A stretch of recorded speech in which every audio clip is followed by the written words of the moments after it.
Respectable my dear friend, आज के session में एसएससी सीजीएल टीयर 1 की जो कट ऑफ है, बिल्कुल जो आपके रैंक आईक्यू के जो प्लेटफॉर्म है उनके द्वारा जो डाटा एनालिसिस किए गए हैं उन डाटा के आधार पे मैं आपको कट ऑफ डिस्कस करूंगा। और जो मैंने पिछली बार जो है 2-3 एग्ज़ाम की कट ऑफ रैंक आईक्यू के अकॉर्डिंग डिस्कस की थी, वो बिल्कुल जेन्युइन कट ऑफ गई थी। और उसी के अकॉर्डिंग, क्योंकि रैंक आईक्यू आपके हैं एक इस प्रकार का प्लेटफॉर्म है जो रियल डाटा के साथ एनालिसिस करता है, यानी उसमें आपके इस प्रकार नहीं कह सकते हैं कि रैंक आईक्यू पे जो जिन स्टूडेंट ने डाटा दिया है वो डाटा यानी सही नहीं है, इस प्रकार नहीं हो सकता है। यानी जिन स्टूडेंट ने रैंक आईक्यू पे अपना डाटा दिया है वो बिल्कुल 100% जेन्युइन डाटा है, उसके साथ वो एनालिसिस करता है रैंक आईक्यू। ठीक है, अब इन डाटा को लेकर के अपन बात करेंगे। तो रैंक आईक्यू पर यानी रैंक आईक्यू प्लेटफॉर्म के बारे में आप सभी ने सुना है।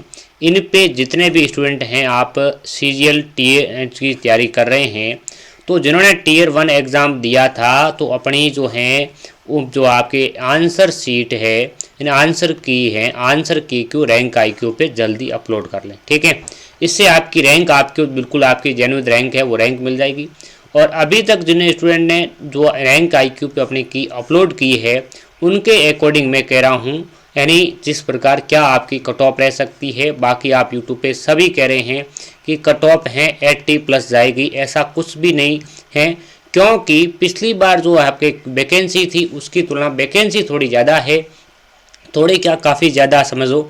यानी इस बार वैकेंसी 30,000 हैं। ठीक है, 30,000 प्लस वैकेंसी होगी। तो पिछली बार आपके जो हैं, पिछली बार एसएससी का एक सिस्टम और था कि वो टीयर 1 होता था, फिर टीयर 2 होता था, फिर आपके टीयर 3 होता था, और उनके बाद में आपके स्किल टेस्ट जो हैं टाइपिंग सीपीटी वो स्किल टेस्ट होते थे। ठीक है, तो इसका मतलब एसएससी खुद को इन स्टूडेंट को कितने 4 फेज से गुजारने पड़ते थे, इसलिए वो थोड़े स्टूडेंट ज़्यादा पास करते थे। इस बार पिछली तुलना में पिछली गुणा आपके 12 गुणा स्टूडेंट पास किए गए, 12 से गुणा 10 गुणा ये स्टूडेंट पास करते थे। ठीक है, इस बार आपके जो स्टूडेंट है, मेरा मानना है 30,000 स्टूडेंट है, तो इसके जो है यानी आपके जो है 5 गुना तो पास करेंगे नहीं, लगभग 7 से लगा करके 10 गुना के बीच में डाटा पास करने की लगभग लग रहा है। ठीक है, तो इसके अनुसार देखें 30,000 का आपके यानी लगभग यानी आपके 2.5 लाख से लगा करके 3 लाख के बीच में स्टूडेंट को पास किया जाएगा प्री में।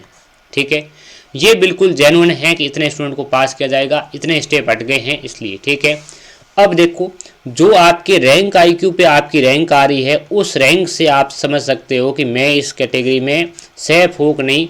अब देखो अपना जो सिस्टम होता है नॉर्मलाइजेशन बेस्ड होता है। ठीक है, तो नॉर्मलाइजेशन में देखो कोई शिफ्ट है ईजी होती है, कोई टफ होती है, उनका एनालिसिस आपके जो हैं वो रैंक आईक्यू कर देती है रिजल्ट से पहले। क्यों? अब ज़रूरी क्यों है, आपको मेंस का एग्ज़ाम देना है। ठीक है, तो मेंस के लिए आपको जिनके भी मार्क्स जितने भी आ रहे हैं उनको मेंस की तैयारी करनी है। ठीक है, अब देखो अब इन डाटा के अकॉर्डिंग मैं बात करूं तो आपके जो कट ऑफ है यानी जो आपकी रैंक है, यानी जो आपकी रैंक है उस रैंक का आप कितने टाइम मल्टीप्लाई करो, जो आपकी रैंक है उसका आप जो है इस एग्ज़ाम के दृष्टिकोण से 10 टाइम एंड 10 गुना करो, जो आपकी रैंक है उसका 10 गुना करें। अब आपकी रैंक का 10 गुना करने से आप अगर 3 लाख के अंदर आ रहे हैं, यानी 10 गुना करने पे आप 3 लाख के अंदर आ रहे हैं, तो इसका मतलब आप इस कैटेगरी के अकॉर्डिंग यानी सेफ हैं। ठीक है, यानी इसके अकॉर्डिंग आप सेफ हैं।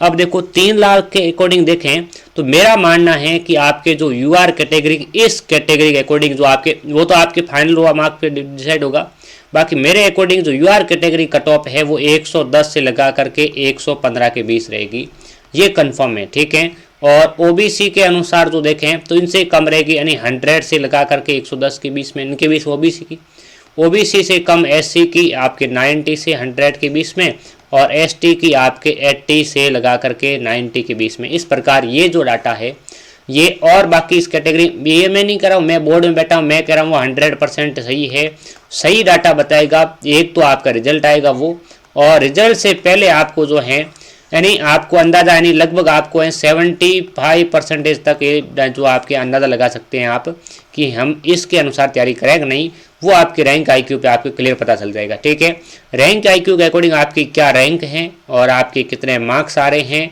और वो आप सभी स्टूडेंट जितने भी मेरे साथ इस प्लेटफॉर्म के माध्यम से जुड़े हुए हैं सभी स्टूडेंट कमेंट करें अपने मार्क्स, और अपने जो भी फ्रेंड हैं उन तक ये जो हैं वीडियो शेयर करें, और अपने जो फ्रेंड हैं उन तक आप ये बात कहें कि रैंक आईक्यू का प्लेटफॉर्म है, इस पर आप अपनी जो की है आंसर की उसको अपलोड करो ज़रूर, ठीक है। जिससे आपको रियल जो आपकी रैंक है वो एनालिसिस हो जाएगी, ठीक है। और इस प्रकार आज के सेशन में अपन ने एसएससी सीजीएल टियर 1 की जो कट ऑफ को लेकर के डिस्कस किया, और जो भी एग्ज़ाम होंगे उनकी जो कट ऑफ है और जो आपके हैं रियल उनके डाटा है उनके साथ अपन डिस्कस करते हैं। पिछले भी आपके ग्रुप डी का जो एग्ज़ाम था उसमें मैंने डाटा डिस्कस किया, उनके अकॉर्डिंग आप देखना कट ऑफ, और उसकी भी आपके एनालिसिस वीडियो पड़ा है जो भी स्टूडेंट देखना चाहे, ठीक है। और एनटीपीसी में जो मैंने कट ऑफ की डिस्कस की थी वो सेम उस रैंक आईक्यू के अकॉर्डिंग कट ऑफ गई थी, और जो भी डाटा होगा वो आप तक मैं शेयर करूंगा, और सेंट्रल गवर्नमेंट से रिलेटेड जो भी वैकेंसीज का। Thank you dear friend. आज के सेशन में अपन ने सीजीएल टियर 1 की कट ऑफ डिस्कस की। चैनल को जरूर सब्सक्राइब करें, अपने फ्रेंड तक शेयर करें। Thank you.